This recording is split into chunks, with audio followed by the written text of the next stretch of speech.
Have you ever woken up after a full 8 hours, but you feel like you've barely slept a wink? Yeah, we've all been there. We know sleep is important, but what if I told you there are these silent thieves sneaking in and robbing you of your rest every single night? Well, today, we're gonna unmask them. You gotta think of it like this. Every day, your body is counting on that reset. It's not a luxury, right? It's when you repair tissue, you recharge your brain, you lock in memories. It is a biological non-negotiable. So that's the big mystery we're solving today. Let's put on our detective hats. We are going to track down the 7 most common sleep saboteurs, the ones that are lurking in the shadows, just wrecking your energy. And more importantly, we're going to figure out exactly how to stop them in their tracks. All right, our investigation starts in the most obvious place, your bedroom. These are the suspects hiding in plain sight, the environmental intruders that mess with your sleep without you even knowing it. Okay, first up on the most wanted list is something you're probably holding in your hand right now, your phone. We're calling it the midnight thief. And its weapon of choice, blue light. That late night scrolling habit, well, it's doing way more damage than you think. And hey, don't just take my word for it. Here is the hard evidence. Just 2 hours of evening screen time can cause your body's production of melatonin, that's the key sleep hormone, to plummet by 22%. You're literally sending a hey, stay awake signal to your brain when you're trying to do the exact opposite. So how do we neutralize this threat? Here's your protection plan. First, create a digital sunset. All screens off 90 minutes before bed. No exceptions. Turn on night mode on everything. And if you absolutely have to look at a screen, get yourself a pair of blue light blocking glasses. You know what's even better? Just pick up a real book. Let's move on to our next suspect, one that a lot of people miss. We're calling it the thermal disruptor. And we're talking about a bedroom that's just too warm. I know it feels cozy, but a warm room is actually fighting against your body's natural instinct to sleep. So here's the showdown. See, your body needs to drop its core temperature to get into that deep restorative sleep. The sweet spot for that is a cool 60 to 67 degrees Fahrenheit. Anything warmer than that actually blocks that temperature drop, which fragments your rest and keeps you out of that crucial deep sleep zone. The fix here is actually pretty simple.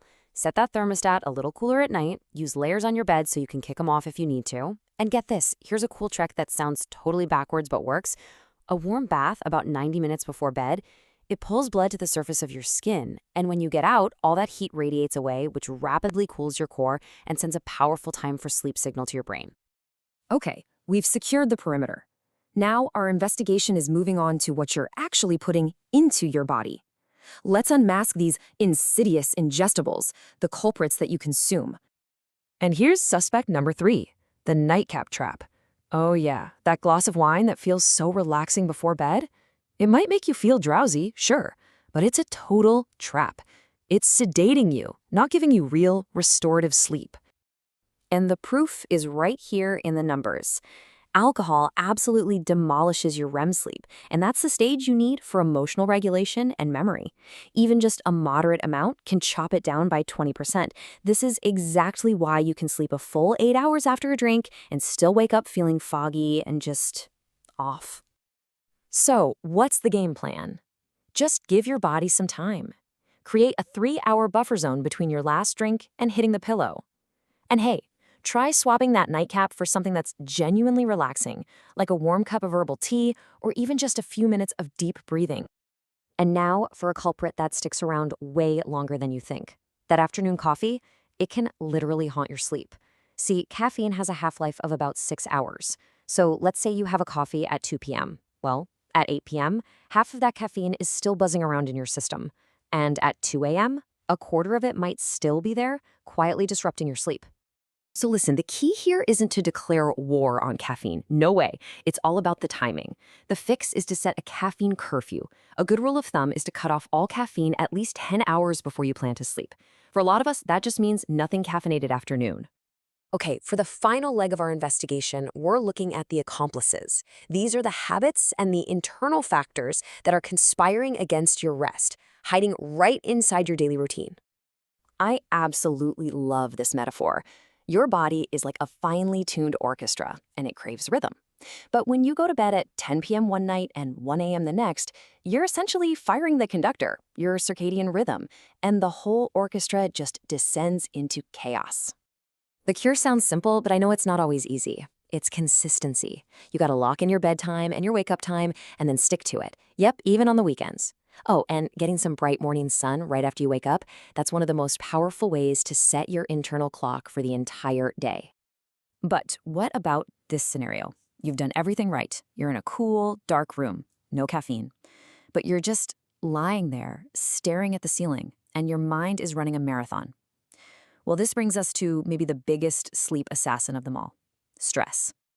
And the biological bad guy here is a hormone called cortisol. It's your fight or flight hormone. It's designed to keep you alert and ready for action. And that's great when you're trying to solve a problem during the day, but at night, it is the absolute enemy of sleep. When cortisol is high, your brain simply cannot power down. And finally, our last saboteur. And this one is often an inside job, a simple nutrient deficiency. Now get ready for this number, because it's a big one. An estimated 75% of Americans don't get enough magnesium. And why does that matter? Because magnesium is basically nature's chill pill. It's a natural relaxant that helps calm your entire nervous system. So the plan here is to rebuild your body's sleep toolkit from the ground up. Think about stocking your pantry with magnesium-rich foods like leafy greens and nuts. Get a little bit of sunlight for that vitamin D. These are the foundational building blocks your body needs for a great night's rest. Okay, deep breath. I know we've unmasked a lot of culprits today, and it might feel like a lot to take on. So here's your mission. Don't try to fix everything at once. Just pick one. Just one thing to focus on this week. Maybe it's that digital sunset, or maybe you just adjust the thermostat tonight. Start with one small win. Because at the end of the day, this isn't just about feeling less tired. It's about upgrading every single part of your life. Your focus, your mood, your health, everything. So the real question isn't whether you can afford to put in the effort to improve your sleep. It's whether you can afford not to.